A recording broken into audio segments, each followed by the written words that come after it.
deuxième ligne. Allez, Masechet Rosh Hashanah Daf Chaf Dalet. Nous sommes en haut de la page, aux 2 points. On a vu dans la Mishnah Kama ya gavoa ul ayin aya noté. Donc on a dit parmi les questions que le Beddin pose au Edim aux témoins pour le renouveau de la lune, il pose la question Kaya ya gavoa, quelle est sa hauteur par rapport à l'horizon, ul ayin aya noté, et dans quelle direction elle penche. Tana Hada. Donc il y a une baraïta qui enseigne Litzfona. Si l'Eidim dit elle se trouve au nord, d'accord, Devarav Kayamin, donc ces paroles sont acceptées. L'Hydroma, s'il dit non, elle est au sud, Lo Amar Kloum, c'est considéré comme s'il n'a rien dit, c'est-à-dire ces paroles ne sont pas acceptées en tant que témoignage. Ve'atania, il dit pourtant il y a une baraïta, une autre baraïta, Ipecha, qui enseigne l'inverse complètement.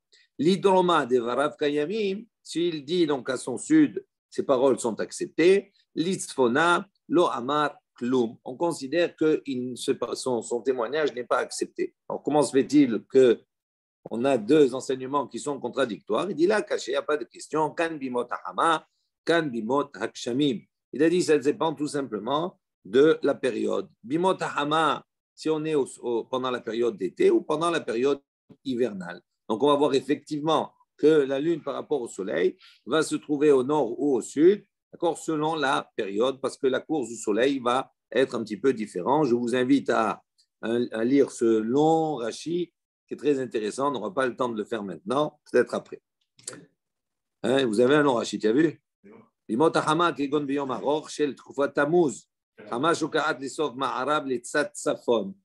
il t'explique tout le talir, tout le processus. Dans Rabbanan, les Chaim ont enseigné. Echad omer gavoa bet mardeot, ve'echad omer gimel, aidotan kayemet. Donc, si maintenant on les interroge sur la hauteur par rapport à l'horizon, sur la hauteur de la lune, si l'un des 2 témoins dit elle était à 2 mardeot, mardeot, on a dit mardaa, on a dit c'est le bâton qui sert à faire avancer l'animal.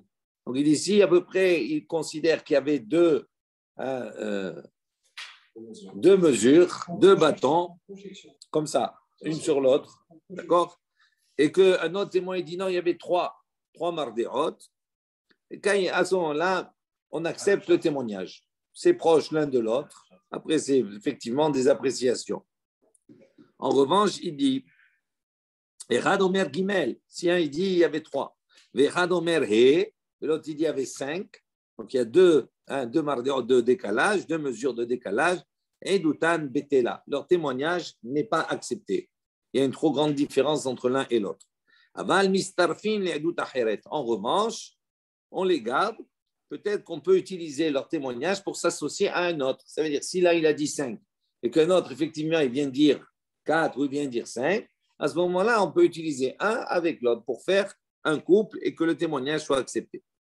Tanur Banan, Chaim ont enseigné Ra'inu b'mayim, ra'inu b'ashishit, ra'inu b'avim, en mi'idin alav. Si maintenant les témoins ont vu la lune b'mayim, dans l'eau, ils ont vu le reflet comme ça de la lune, ils n'ont pas vu directement, ils l'ont vu dans l'eau. Ra'inu b'ashishit, ou bien ils l'ont vu, ashishit, c'est une fenêtre, comme un chalon, Alors il y a des à travers là, ils n'ont pas vu directement, mais ils voient à travers la lucarne, à travers la fenêtre, le verre, d'accord, c'est comme un reflet, ou bien Ra'inu be'avim, ou bien ils l'ont vu à travers les nuages, c'était nuageux, donc ils ne l'ont pas vu clairement. En mi'idin alav. Les témoins ne peuvent pas témoigner sur cette vision-là. Hetzio b'mayim, hetzio be'avim, hetzio ba'ashishit, en mi'idin alav. S'il a vu que la moitié, d'accord, une partie, la moitié, il a vu dans l'eau, l'autre moitié, il a vu dans le ciel. Donc, d'un côté, il a le reflet, de l'autre côté, il voit dans le ciel. Ou bien la moitié, une moitié couverte, une moitié qui est découverte par les nuages. Ou bien, Ba'ashishit, la même chose, par la fenêtre, elle est à moitié ouverte, donc il voit une partie à travers la fenêtre, une partie en réel. Il dit, on ne fait pas, on ne témoigne pas sur cette vision-là. Il pose la question, Ashta, Kulo, Amrat, Loch, Lo. Il dit, si déjà ayant vu tout à travers Ashishit, tu as dit non. Ce n'est pas valable. Voir que la moitié, ce n'est pas un problème, c'est sûr que ce n'est pas valable aussi. Et là, Chika Amar, il dit non, comme ça, il faut comprendre, il faut lire. Donc, en vérité, moi, j'ai anticipé Quand il dit il a vu la moitié dans l'eau, on a dit il ne voit que la moitié. En vérité, non, il dit il ne voit pas que la moitié dans l'eau. Il ne voit pas que la moitié du reflet, par exemple. Il dit Chetio Bamaim, Chetio Barakia. C'est-à-dire il voit une partie en réel, une partie en reflet. Chetio Be'avim, Chetio Barakia. Chetio Bashid, Chetio Barakia. C'était tout cela le questionnement. Dans la première partie, il a vu tout dans le reflet. Dans la deuxième question qu'il pose, il dit maintenant s'il ne voit que la moitié dans le reflet, mais qu'il voit une partie en réel, malgré cela, en me'idin, le témoignage ne peut pas être accepté. Tanou Rabbanan, enseigné, Ra'inu'u, Veshuv lo Ra'inu'u. Si les témoins ils ont vu le renouveau de la lune, et après, ils sont revenus pour voir, il n'y a plus, ils ne voient plus. En me'idin alav. On n'accepte pas ce témoignage. Pourquoi? Alors, ça veut dire ici, on pose la question, est-ce que ça veut dire qu'ils doivent voir tout le temps? À partir du moment où ils l'ont vu une première fois, il faut qu'ils continuent à le voir. S'ils l'ont vu une première fois, pourquoi tu n'acceptes pas le témoignage? Après, il peut avoir X raisons, il ne la voit plus. Elle dit, ça veut dire quoi? Ça veut dire que pour que le témoignage soit valable, ça veut dire qu'il faut qu'il l'ait vu et après qu'il continue à le voir. Amar Abaye dit non. Achika, Marba, il propose, il dit comme ça, il faut dire Ra'inu ou Mehelenu. C'est-à-dire, on parle dans un cas où ils ont vu, mais d'eux-mêmes. Ça veut dire qu'ils ne sont pas allés pour vérifier, pour voir, pour accomplir la mitzvah, de voir si on vole. Ils l'ont vu par hasard. Ils n'ont pas regardé, ils l'ont vu. Ils l'ont vu par hasard. Ils l'ont vu, mais sans avoir l'intention, d'accord, de dire maintenant, je vais voir pour témoigner. Ils l'ont vu comme cela. Personne n'a cette intention. Oui. Les gens, ils ne sont pas dans la rue pour dire attends. J'attends de voir la lune pour aller témoigner. Et alors, comment ils font? S'ils la voient, tiens, je vois la Oui, lune. mais d'accord. Donc, ça veut dire qu'ils vont avoir à un moment donné un temps T. Ils vont dire attends, je vais voir maintenant parce qu'on va s'associer, on va aller voir, je vais aller témoigner. Donc, à un moment donné, il y a une conscience. Lui, il te dit l'exemple, il est le suivant. Ra'inu me'elenu. Ils ont vu comme ça par hasard d'eux-mêmes. Veshavnu lir'oto mida'atenu. Et après, ils sont revenus, ils ont dit tiens, je vais aller témoigner. Cette fois-ci, je vais aller témoigner. Donc, ils sont retournés pour voir, pour Midatenu, c'est-à-dire avec conscience, avec la conscience d'aller témoigner. Velorainu, ils ne l'ont plus vu. Alors, ça, c'est En Me'idin Alav. On dit on ne peut pas témoigner sur cette vision-là. Maïtama, il dit pour quelle raison? Emour, Kuvita de'iva be'alma ou de'hazé. Il dit puisque la première vision qu'ils ont eue, c'est une vision comme ça. Donc, ça veut dire qu'ils ne sont pas maintenant, ils ne sont pas allés voir si véritablement c'est mamash la lune ou pas. Il dit peut-être, on peut dire, Kuvita deriva. Rachid, il explique, il dit quoi? Il dit, Igoul shel av lavan. Donc, en vérité, ce n'était pas la lune qu'ils ont vue, mais ils ont vu comme ça un nuage épais, comme ça, qui avait la forme, on va dire, arrondie un petit peu de la lune. Et ils ont dit, c'est ce qu'ils ont vu. D'accord? Donc, c'est pour ça qu'on dit on ne peut pas tenir compte d'une vision comme ça, furtive, parce qu'elle peut être trompeuse. On peut se tromper. OK? Matnitin, une nouvelle Mishnah. Rosh Beddin Omer Mekudash. Vechol ha'amonim acharav Mekudash Mekudash. Donc, quand le Beddin reçoit les Eidim, il vérifie les Eidim. Une fois que les témoins, d'accord, sont avérés de vrais témoins, Kasher, Ksherim, à ce moment-là, le Beddin, il proclame, il dit Mekudash. Il dit, ce mois, il est sanctifié, c'est Rosh Chodesh aujourd'hui.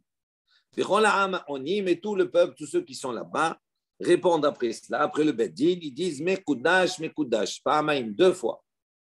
Ben Shinir e Bismano, Ben Sholin e Bismano. Qu'ils aient vu la lune en son temps, c'est-à-dire le 30e jour. Donc le mois avant, il était Chasser, il avait que 29 jours. Ou qu'il ait vu la lune encore le 31e jour. Dans tous les cas, Mekadeshin Oto, on le sanctifie. Ça, on sanctifie le mois, bien entendu. Et on dit, écoute, Dash, que ce soit le 29, que ce soit le 30, que ce soit le 30 ou le 31. Ça, c'est l'opinion du Tanakama.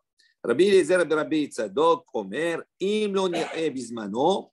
D'ici, maintenant, la lune n'a pas été vue en son temps, c'est-à-dire le 30e jour. En mekadeshin oto. Il dit à ce moment-là, le Beddin, il n'a pas besoin de dire Mekudash. Il n'a pas besoin de sanctifier le 31e jour. Pourquoi? Shekvar Kidishu Shamaim. Il dit parce qu'il se sanctifie par les cieux lui-même. Parce que si ce n'est pas le 30, c'est obligatoirement le 31. Donc, selon Rabbi Eliezer et Rabbi Tzadok, la notion de Mekoudash, de sanctifier, cette notion du Beddin, de dire Mekoudash, d'accord, ne s'applique que lorsque ça tombe le 30, c'est-à-dire quand c'est en son temps. Si c'est en dehors de son temps, il dit que ce n'est pas nécessaire. Mara, Rosh Beddin Bechoulé. D'où on apprend cela? Amar Bihya Bar Gamda, Amar Rabbi Yosef ben Shaoul, Amar Rabbi au nom de Rabbi, Amar Kra, il s'appuie sur le souk, ça veut dire Vaïdaber Moshe, et Moadé Adonai. Donc, Vaïdaber Moshe a parlé, qu'il a proclamé, et Moadé Hashem. Et Moadé, c'est-à-dire le Rosh Chodesh, les fêtes. Et quand il Rosh Beddin, Omer Mekoudash. Donc, on apprend ici que le Rosh Beddin, ici à l'époque, c'était Moshe Rabbeinu, d'accord, qu'il déclare Vaïdaber Moshe. Moshe, il déclare Mekoudash. Parce que dans le Passouk, on ne comprend pas. Vaïdaber Moshe et Moadé Hashem. Le verbe, c'est Vaïdaber. Moshe, c'est le sujet. Moshe a parlé. Normalement, il y a un complément. Il parle à quelqu'un. Et laquelle, c'est quoi le complément? Moadé Hashem. Il parle au Moadim. Il parle au fait. Vaïdaber à Moshe. Ce Passouk, on l'utilise aussi pour dire que Shoshim Yom, on verra dans le Gemara Shoshim Yom avant la fête, on parle sur les halachot des fêtes. Il dit Moadé Hashem, ça veut dire il est Mekadesh, il dit Mekoudash concernant Moadé Hashem. Ensuite, on a dit Vechol Amonim Ahara Mekoudash Mekoudash. Tout le peuple répond après lui deux fois Mekoudash Mekoudash. Mais Nalando, on sait Amar Papa Markra, toujours le Passouk, Asher Tikreu Otam, d'accord, Asher Tikreu Otam, que vous allez appeler Karebe Atem. Là-bas dans le Passouk, c'est marqué, on dit Tikreu Otam, mais on peut lire Tikreu Atem, vous allez appeler. Donc, on voit que le peuple, il répond, d'accord, à ce qui a été dit par Moshe, par le Beddin. Rav Nachman bar Yitzchak Amar, il dit, Elehem Moadai. Il dit, voici qui sont Moadai, mais Moadim, mais Rosh Chodesh, mes temps. Hem Yomru Moadai, Mekoudash, Trezimne Lamali. Donc, Hem Yomru Moadai, eux, ils doivent dire Moadai, mes temps, mes Rosh Chodesh. Il dit maintenant, Mekoudash, Trezimne Lamali. Pourquoi ils ont besoin de répéter le peuple deux fois Mekoudash, d'où on apprend? Irtib, c'est marqué Mikrae, Kodesh, Mikrae, c'est au pluriel. Donc, ils doivent dire Kodesh deux fois. Bon. Ça peut vouloir dire 30 triomphes aussi. Pourquoi deux? Parce que le minimum du pluriel, c'est deux. Pourquoi tu vas aller à 3 à 10? Si c'était 3, on aurait dit 3. Si c'était 4, on aurait dit 4. Puisqu'on n'a pas précisé le nombre et qu'on a mis simplement au pluriel, le minimum, c'est 2. Dès qu'on dépasse le 2, on est obligé de préciser. Rabbi Eliezer Tzadok Omer, im lo nir'e bizmano en mekadishin oto. Donc, selon Rabbi Eliezer Rabbi Tzadok, il dit si on n'a pas vu la lune en son temps, si on n'a pas vu le 30, donc automatiquement ça va être le 31, et on dit pas Mekoudash le 31. Tania, il y a une baraïta qui dit Filimo Omer bizmano en mekadishin oto. Lui, Filimo, il dit le contraire. Il dit si on l'a vu en son temps, on ne sanctifie pas. Ce jour-là, on ne dit pas Mekoudash le Beddin. Chez l'Obismano, mais si on ne l'a pas vu en son temps, c'est-à-dire le 31e jour, Mekadeshin Oto, on le sanctifie. Rabbi Eliezer et Rabbi Shimon Omer, Ben Kach ou Ben Kach, que ce soit qu'on l'ait vu en son temps ou pas, un Mekadeshin Oto lui dit on ne dit jamais Mekoudash. Shneimar, comme c'est marqué dans le Pasuk, Vekidashtem et Shenat Hamishim, vous sanctifierez la 50e année. On vient préciser que la notion de Mekoudash ne s'applique que pour les années. On a la mitzvah de sanctifier, mais pas pour les mois. Amar Rabbi Yehuda, Amar Shmuel. Sur ce, Rabbi Yehuda a dit au nom de Shmuel, Alacha ki Rabbi Elazar be Rabbi Tzadok. Alacha il est comme Rabbi Elazar be Rabbi Tzadok. De dire quoi? Qu'on est Mekoudash uniquement le 29e jour quand ça tombe en son temps. Mais quand ça tombe en dehors de son temps, c'est-à-dire le 31e jour, on n'a pas besoin de préciser Mekoudash, puisqu'il est sanctifié Bashamaim par les cieux, par la force des choses. Amar Abaye, Afanan Nami Talinar, Abaye a dit, même nous on a enseigné, on a appris, Ra'ou Beddin, si maintenant tout le Beddin a vu, Vechol Israël et tout Israël, tout le monde a vu la lune. Après on en reparlera de ce cas-là. Le Beddin a vu et tout Israël a vu la lune. Qu'est-ce qu'ils font? Donc, ils vont, malgré cela, on va voir qu'il faut qu'il y ait des Edim. Même si le Beddin a vu la lune, il faut qu'il y ait des Edim. Tout le monde a vu. Malgré cela, donc il va avoir des Edim. Et le Beddin va vérifier, va poser les questions aux Edim. Maintenant, ils ont vérifié, ils sont en train de vérifier les Edim. Ils n'ont pas eu le temps, d'accord, de dire Mekoudash. Donc on est le 29. Ils sont venus avant la nuit, ils ont commencé à vérifier. Et donc, il y avait les témoins, c'était bon. Ils n'ont pas eu le temps de dire Mekoudash, le Beddin, pour sanctifier le 30e jour en tant que Rosh Chodesh. Et entre-temps, la nuit est arrivée. Donc, ils sont entrés dans le 31e jour. À ce moment-là, on nous dit, eh bien, le Rosh Chodesh, c'est le lendemain. Même si les Edim, ils ont été vérifiés le 29 et c'était OK, d'accord? Ils n'ont pas dit Mekoudash le 29, la nuit est arrivée. À ce moment-là, ils rendent ce mois Me'oubar, c'est-à-dire le mois précédent aura 30 jours et le Rosh Chodesh sera le 31e jour. On dit Me'oubar in, on vient préciser, il range Me'oubar in, Mekoudash lo, on voit d'ici que quoi? Donc on voit que on rend Me'oubar, on a dit Me'oubar, on n'a pas dit Mekoudash. Donc on voit que le 31e jour, on ne dit pas Mekoudash. Il dit Me'oubar istrichale. On a besoin de préciser qu'il rend le 30e, le mois précédent Me'oubar, c'est-à-dire avec 30 jours, on rajoute un jour. Pourquoi? On a besoin de préciser cela. On aurait pu dire Israël, puisque le Beddin et tout Israël ont vu la lune. Donc il dit, puisque c'est quelque chose qui est répandu, tout le monde a vu qu'en fin de compte, la lune est apparue le 30e. Et on aurait pu dire à ce moment-là, puisque tout le monde a vu, même s'ils n'ont pas dit Mekoudash, etc., eh ben, on ne peut pas rendre ce mois, mais on ne peut pas le rendre de 30 jours. Il dit Kamash Malan que non.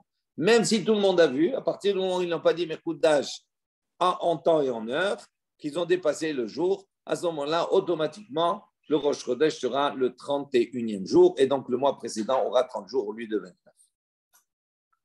OK? Il n'y a rien à dire. Non, c'est rien à dire. On voit la force ici du Beddin et de la parole. Pourquoi le rendre Me'oubar ou Bechol Mikre? Dit carrément, il n'est pas Mekoudash, mais il est quand même normal. Pourquoi le rendre Me'oubar? Non, ça prouve d'ici que quoi? Que le Beddin, il doit dire Mekoudash. Il n'a pas dit.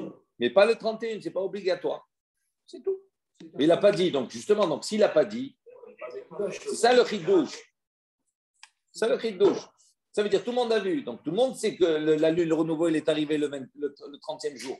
Donc, le 30e jour, en vérité, c'est le premier jour du mois qui suit. Donc, le mois qui est précédent, il est chasser. Il n'a que 29 jours. Tout le monde a vu. Et même si tout le monde a vu, puisque le Beddin, il a vérifié les Edim, il a vérifié pendant la journée les Edim.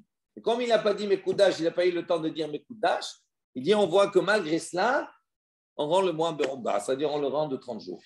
Ça, le chidouche, c'est fort. C'est protocolaire. Bien sûr. Parce que ça dépend des Edim et ça dépend de la proclamation. Vaïdaber Moshe et Moadé Hashem. C'est marqué. Donc, voilà. Comme les Edim, c'est la même chose aussi. Tout le monde a vu. Pourquoi j'ai besoin d'Edim? Malgré ça, on voit que c'est important. Nouvelle Mishnah. Matniti. דמות צורות לבנה היו לו לרבן גמליאל בטבלה ובכותל בעלייתו, שבהן מראה את ההדיוטות ואומר הכזה ראית או כזה. Donc, on va voir que Rabban Gamliel avait chez lui Dmut Surato, Surat Levana. Il avait donc un tableau où il y avait là-bas la forme, la forme, tous les dessins des différentes lunes, les formes des lunes. Et il avait ça sur le mur qui était accroché à l'étage. Comment il faisait? Quand il posait les questions, il amenait également les idiototes, c'est-à-dire ceux qui n'avaient pas de grande connaissance, qui ne savaient pas comment décrire la lune, etc., tout cela. Il leur montait, il leur disait est-ce que tu as vu comme ça ou que tu as vu comme ça? Donc c'était pour le témoignage. La Gemara, elle pose la question au Misharé, dit comment? Rabban Gamliel, il avait comme cela, il avait donc dessiné ces images de lune et tout ça. Il dit au Misharé, est-ce que c'est autorisé? D'accord? Réactif, il dit pourtant on a un passage qui nous dit Lo ta'asun iti Lo ta'asun kidmut shemashai. Donc c'est marqué, il y a un passage un interdit. Non, chez moi, c'est Lo ta'asun iti. Tu n'auras pas de droit de faire iti. Iti, ça veut dire avec moi. Et Rashi précise, Surot ha'omdim iti. Tu n'as pas le droit de refaire les formes de ce qui est avec moi, c'est-à-dire dans les cieux. Donc on voit d'ici de ce passage qu'il n'a pas le droit, on n'a pas le droit de dessiner, de former, de faire la tsura, de la levana. Alors comment Rabban Gamliel il a pu faire? C'est un problème de Avodah Zara. Amar Abaye, il a dit Lo asra Torah ela shemeshin she'efshar la'asot kmotan. Abaye dit non. L'interdit, il est uniquement dans le cas où on peut refaire un shemeshin, c'est-à-dire tout ce qui sert, tout ce qui a été créé par Akadosh Baruch Hu, she'efshar la'asotan kmotan. Uniquement dans le cas où on a la possibilité de faire dans les mêmes mesures que l'élément qui a été donné par Hachem. Kedetania, comme on voit une baraïta qui enseigne. Lo ya'asi adam ba'it tavnit echal. Un homme, il n'a pas le droit de faire une bâtisse, de faire un bâtiment, une maison, tavnit echal, avec les mêmes dimensions que le echal. Pas de droit de reproduire, de refaire la même chose. Arsadra tavnit ulam, de faire également un balcon, une entrée, comme à l'image du ulam. Hatzer keneged azara, ou de faire une cour avec les mêmes dimensions, etc., la même image que la azara qui était dans le Beth Amikdash. Shulchan keneged shulchan, on n'a pas le droit de faire la table qui était dans le Beth Amikdash. Menorah, également de faire une menorah keneged menorah. Donc on voit qu'on n'a pas le droit de, selon Abaye, de reproduire dans les mesures exactes ce qui a été apporté par Akadosh Baruch Hu. Donc, il dit la lune, ce n'est pas un problème parce qu'on ne refait pas les mesures exactes, on ne fait pas la même chose. Simplement, on a reproduit comme cela. Donc, il dit c'est pour ça que ce n'est pas interdit. Avant l'osé, mais s'il fait Shel Hamisha, Shel Shisha, Shel Shmona, si maintenant il fait une menorah à 5 branches, à 6 ou à 8, à ce moment-là, il n'y a pas de problème. Pourquoi? Parce que dans la menorah du Beth Amikdash, il y avait 7 branches. Mais Shel Shiv'a, mais s'il a fait 7, à ce moment-là, il n'aura pas le droit de faire. Il dit même s'il fait cette menorah-là avec d'autres métaux, à part l'or, parce qu'elle était faite en or. Même si ce n'est pas en or, ça devient interdit à partir du moment où il y a le même nombre. Rabbi Yossé Bar Yehuda Omer, il dit même en bois, selon Rabbi Yehuda, selon Rabbi Yossé Bar Yehuda, le fils de Yehuda, il dit même faire une menorah en etz, en bois, c'est interdit. Pourquoi? De la même manière que les Asmonéens, lorsqu'ils ont repris le Beth Amikdash au grec, ils ont fait une menorah, on va dire, de fortune pour pouvoir allumer la menorah. Amroulo, Misham Reya lui a dit quoi? De là-bas, tu apportes une preuve?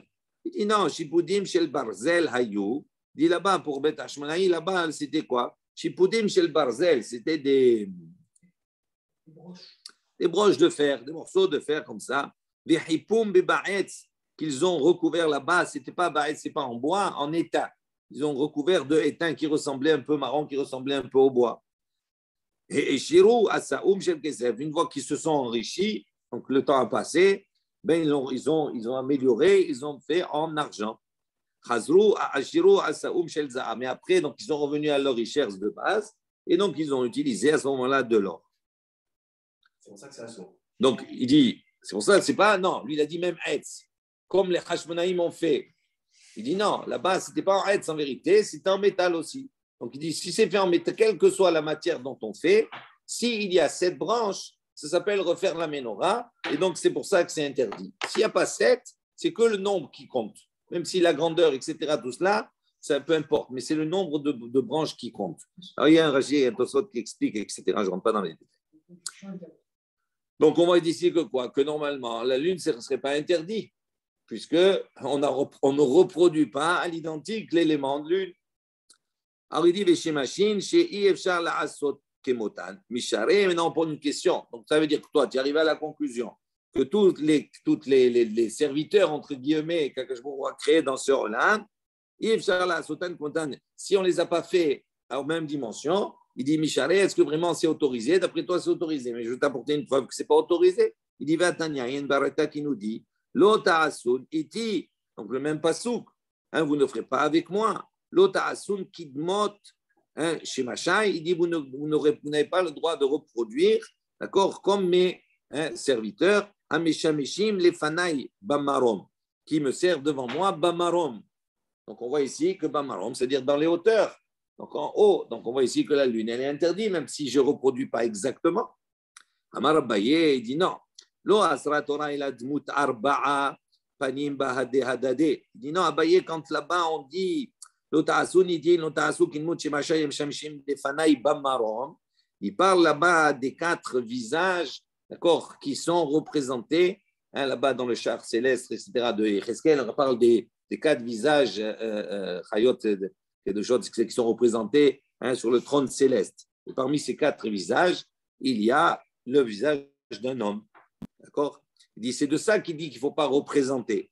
Alors il dit, si tu dis comme ça qu'on ne peut pas représenter, est-ce que représenter, donc ce qui est interdit d'après toi, c'est les 4 ensemble. Ensemble. Alors il dit, ça veut dire quoi? Ça veut dire que représenter par Soufadam le visage d'un homme, l'Echoudé seul, Tishtare, ça serait autorisé. Il dit, Alamatania, alors dit, pour quelle raison on a enseigné Kol Parsoufot Mutarim, Chutz mi Parsouf Adam, toutes les reproductions, tous les visages sont autorisés, à l'exception de reproduire le visage d'un homme. Alors, il dit pourquoi? Ce n'est pas fait avec les autres, c'est fait seul. Et pourtant, on l'interdit. Amarabuna, Abre de Rav Idi, il dit Mefarke de Abaye, Shmi Ali, Lo Ta'asun Iti, Lo Ta'asun Oti. Donc, Ravuna, le fils de Rav Idi, il a dit, selon l'enseignement de Abaye, Shemi Ali, j'ai entendu comme ça, Lota'asun iti. Ça veut dire, vous ne ferez pas avec moi. Il dit, il ne faut pas lire iti, mais Lota'asun oti. Vous ne ferez pas oti, c'est-à-dire comme moi. À l'image de, puisque l'homme, il a été créé, Bidmuto, Betsalmo, etc., à l'image d'Akadosh Baruch Hu. Donc, ici, c'est la dracha, il dit. Donc, c'est pour ça que l'homme, même s'il est seul, on n'a pas le droit de le reproduire. Ushar Shemashim Mishare pose la question, donc ça veut dire quoi? Ça veut dire les autres serviteurs, on peut les reproduire. Il dit, mais Tania, pourtant il y a une baraïta qui dit Lo ta'asuniti, lo ta'asun kitmut shemashai ameshameshim lefanai bamarom. Kegon, là maintenant on va préciser, on a une baraïta qui précise. Qu'est-ce que ça veut dire bamarom? Nous on a traduit au début bamarom, c'était les arbahayot, les quatre visages, etc., des animaux qui sont représentés. Il dit Bamarom, Kegon, Ofanim, Usrafim, Vechayot HaKodesh, Umalachi HaSharet. Donc il donne ici des détails. Il dit qu'est-ce que ça veut dire Bamarom? Les Malachim. Les Malachim s'appellent Ofanim, Serafim, Chayot HaKodesh, Malachi HaSharet. Donc on voit, il n'y a pas que cela. Amar Baye, il dit Lo Asra Torah Ela Shemashin, Shebamador Ha'elyon. Il dit non, ici, ce qu'on veut dire ici, c'est que quels sont les serviteurs d'Akadosh Baruch Hu qui sont interdits de reproduire? Uniquement ceux qui sont Bemador à Aïlion, ça veut dire dans les hauteurs célestes, ceux qui sont au-dessus. Bemador à Tarton, Mishare, ici maintenant ceux qui sont dans les hauteurs, mais comme s'il y avait 2 parties, la partie des Malachim et la partie où il y a les astres, etc. Tout cela. Donc ça voudrait dire que dans la partie où il y a les astres, c'est permis. Ve'atania, il y a une baraïta qui nous dit Asher Bashamaim. Donc, on a dit Asher Bashamaim, ceux qui sont Bashamaim. Vous savez, Bashamaim, les rabbot, pour inclure Hama, Ulvana, Kochavim ou Mazzalot, pour inclure donc ceux qui se trouvent dans Bashamaim, c'est-à-dire le soleil, la lune, les étoiles, les Mazzalot, les astres, etc. Mima'al, Asher Bashamaim, Mima'al dans le passou. C'est-à-dire dans les cieux, au-dessus. Ça veut dire Mima'al, les rabbot, Malachi HaSharet, c'est pour inclure également les Malachi HaSharet qui sont au-dessus des Shamaim. Donc, on voit ici que quoi? Que tout est interdit, même les vannas, et là, c'est marqué d'une manière explicite. Il dit non, ce n'est pas une preuve ici. Pourquoi? Il dit non, ce qu'on a ici parlé, qu'est-ce qui est interdit?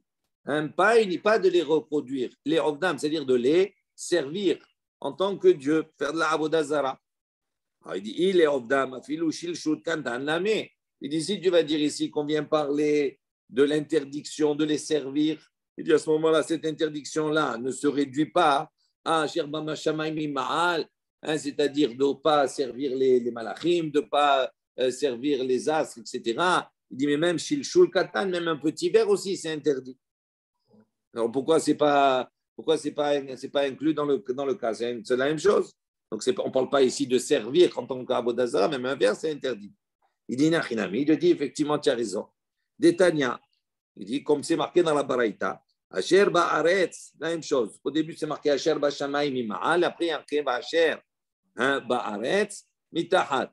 Il dit la même chose. Asher ba'aretz. Ba'aretz, les rabot, c'est pour inclure harim, ugvaot, yamim, un'arot, afikim, vegayot. Il dit pour inclure également, d'accord, les montagnes, les monts, les mers, les fleuves, les ruisseaux, tout ça. Mitahat, dessous, ça veut dire quoi mitahat? C'est en plus les rabot, shilshul katan. Mitahat, ça veut dire pour inclure également ceux qui se trouvent sur la terre, à savoir shilshul katan, même ceux qui sont dans la terre. Donc on voit qu'on n'a pas le droit de servir tout cela. Asher ba'aretz, ça vient les rabot, les fleuves, les mers et tout. Alors que la suite du passage qui est Asher ba'mayim. Je connais le passage. Oui. Ba'mayim. Asher ba'mayim. Ba'mayim. Ceux qui sont dans les eaux, pas les eaux. Oui. Pourquoi c'est Asher ba'aretz qui est le rabot les eaux? Parce que ceux qui se trouvent sur la terre. Alors que c'est explicite après Asher ba'mayim. Non, c'est pas marqué Asher ba'mayim. Asher ba'mayim. Oui, ba'mayim. Je ne vais pas se cancher. D'accord. Dans les eaux après, c'est autre chose. Je regarde, j'ai un rachis sur cela.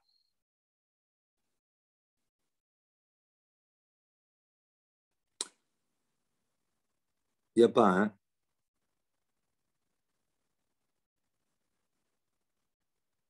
Il n'y a pas. Bon, on va voir. Bon, en tout cas, dans tout cela, on voit ici que quoi que l'interdit de servir, ça s'applique à tout cela. Va asya geridata mishare. Donc, si on dit comme cela que ici tout ce principe concernant tous ces détails, c'est uniquement au niveau de la avoda qui est interdit. Donc, ça veut dire quoi? Ça veut dire que faire, ça serait permis de reproduire. Il dit Ve'atania, il dit pourtant voilà. Maintenant, une variété qui est encore plus claire. Lota asun iti. Lota asun kidmut shmasha yam shameshin lefanai kegon. Donc là, ici, on voit qu'on n'a pas le droit de faire. Et il donne la liste kegon, hama, ulvana, kochavim ou mazzalot. Donc là, voilà, c'est une baraita qui est explicite. Où là, on ne peut pas interpréter ni c'est pour faire, pas faire, etc. Ni on va dire représenter à la même mesure, etc. Là, on n'a pas le droit d'une dracha, on n'a pas le droit de faire du tout de représentation, ni du soleil, ni de la lemana, ni des étoiles, ni des mazalot. Alors, comment maintenant on revient à la question? Comment Rabban Gamliel, lui, a-t-il pu dessiner la lune, etc., pour montrer? C'était interdit de dessiner, interdit de reproduire les formes et tout. Il dit non, Shani Rabban Gamliel, c'est différent de Rabban Gamliel. Pourquoi?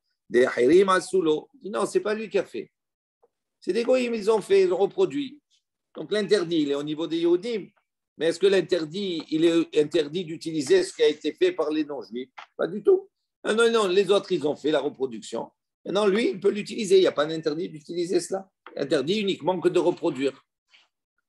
Il dit, viens, Rabbi Yehuda de Ahirim Asulo. Il dit, on ne comprend pas cette réponse. Il dit, pourtant, voilà, Rabbi Yehuda, il avait un problème avec une tabac, une bague. Là, avant, ils avaient des bagues comme ça, où il y avait sur la bague une soura, une forme. Ils utilisaient cela en tant que hotem, que signature, etc. De sceau, c'est un sceau. Il dit, pourtant, Rabbi Yehuda, de Ahirim Asulo, que ce sont des non-juifs, ils lui ont fait une bague comme ça avec un hotem, avec un sceau. Mais Amarli Shmuel et Rabbi Yehuda, et Shmuel, il a dit à Rabbi Yehuda, Shinana, il a appelé Shinana, donc c'est un chacham, Samé Aine d'Éden. Il lui a dit, donc tu enlèves, tu abîmes la forme. Tu n'as pas cette forme-là parce que c'est, tu peux être soupçonné de faire de la avodah zara. Donc comment lui, on voit que, même si c'est d'autres qui lui ont fait, on voit que Shmuel, il lui a reproché, il lui a dit, il faut faire attention. Là aussi, c'est la même chose. Rabban Gamliel, c'est d'autres qui lui ont fait, ces formes, pourtant on ne lui a rien dit. Il dit non, attends, chotamo bolet ava. Il dit, c'est pas la même chose pour la bague de Rabbi Yehuda, parce que la bague de Rabbi Yehuda, sur chotem, là, il était bolet, ça veut dire il était en relief, il ressortait, il était en relief. Ou mishum chashda, et il dit là-bas, comme c'était en relief, il y avait un chashad, il y avait un soupçon, on pouvait le soupçonner, à la suite de ça, de faire avodah zara. C'est comme une statue qui était formée. Kedetania, comme une baraita qui enseigne, tabaat, chotamo bolet, asur le anicha. Donc il y a une baraita qui dit clairement, une tabaat, une bague dont le chotem, le sceau, il est bolette, donc ça veut dire il ressort. Asur le anicha, on n'a pas le droit de la mettre. ou mutar l'artomba. Mais même si on n'a pas le droit de la mettre, on peut l'utiliser pour signer avec. Mais on ne peut pas la porter, parce qu'on risque de le soupçonner, de porter son avodazara, son Dieu. Chotamo shokea, en revanche, si le son, il est shokea, c'est-à-dire il est incrusté, il est creusé. À ce moment-là, mutar le anicha. À ce moment-là, il n'y a pas de problème. On peut le porter. Mais asur l'artomba. En revanche, on n'a pas le droit de signer avec. Pourquoi? Parce que comme il est creusé, quand tu vas faire le saut, tu vas créer quelque chose qui va être bolette, qui va être automatiquement en relief. Omi Haishina le Hajda, il dit est-ce que maintenant on craint vraiment, on a ce hachad là, ce soupçon. Il dit il dit là, il y avait une bête à Knesset qui s'appelait Deshaf Veyativ. C'était son nom. Il y a de ceux qui expliquent, il dit qu'elle a été détruite et reconstruite. On l'a appelé comme ça, Shaf Veyativ. Benéardea, il y avait une synagogue comme cela. Andarta. Il y avait là-bas, d'accord, dans la synagogue, on leur a imposé à Nardea de mettre le portrait du Meller. Une statue, un monument. Tselem de Moutam Meller. Il y avait là-bas dans la synagogue le roi du Maroc. D'accord, là-bas. Ve'avu Aile, Rabou Shmuel. Et Rabou Shmuel, il allait là-bas. Ve'avu Adi Shmuel, le père de Shmuel, Ve'levi, également Lévi, ou Matzlo Atam, il prilait là-bas. Ve'lo Chaïché, les Chajda. Et il dit, on n'a pas soupçonné, on n'a pas craint que peut-être on va dire, ils vont faire de la Avodazara, etc. Tout cela. Donc, comment tu dis, on peut craindre? On ne craint pas. Là-bas, c'est encore pire parce qu'il y avait un tsélem, il y avait carrément une statue. Il dit non, ce n'est pas la même chose. Rabbi Chané, il dit quand il y a plusieurs, il y a un groupe, c'est différent. Donc c'est pour ça qu'il y avait une différence entre Rabbi Ouda et Shmuel et Lévi, etc. Tout cela. Il dit Rabbi Gamliel Yahid, il dit voilà, pourtant Rabbi Gamliel, il était Yahid. Pourquoi on ne dit pas qu'il y a un soupçon? Il dit qu'il va un des Nassi, puisqu'il était le Nassi, Shriché Rabbi Mgabé. Il était Nassi, donc ça veut dire qu'il y avait beaucoup de personnes qui se trouvaient là-bas, et donc c'est considéré comme lui, mais c'est pas un Yahid en vérité, c'est un faux Yahid, c'est un Rabbi. C'est la première réponse. Ibaya etema, si tu veux, je te donne une autre réponse. Des Perakim Ava. Il dit non, cette lune-là, c'était quelque chose qui était démonté. Donc comme c'était démonté, donc ce n'était pas la représentation totale. Donc il y avait des parties différentes. Donc il dit c'est pour ça que c'était autorisé. Il n'y avait pas de soupçon ici de Avodazara. Il y a de ceux qui vont te répondre. Ils vont dire Tlamed Abad. Il dit non, là-bas c'était fait pour enseigner. C'est un but pédagogique entre guillemets. Il n'y a pas de problème. Urtiv, il dit pourtant c'est écrit l'autre, il m'a de la asot. Il a dit tu n'as pas le droit de faire, même pour enseigner, tu n'as pas le droit de faire. Il dit avalata la mad le havin ou le horot. Il dit non, là-bas c'est la mad, c'est pour apprendre, le havin pour comprendre, ou le horot est pour enseigner. Donc il dit c'est pour ça qu'il n'y a pas ce hashash, ce soupçon-là. Voilà, on va s'arrêter ici. Ils essaient de comprendre comment les uns et les autres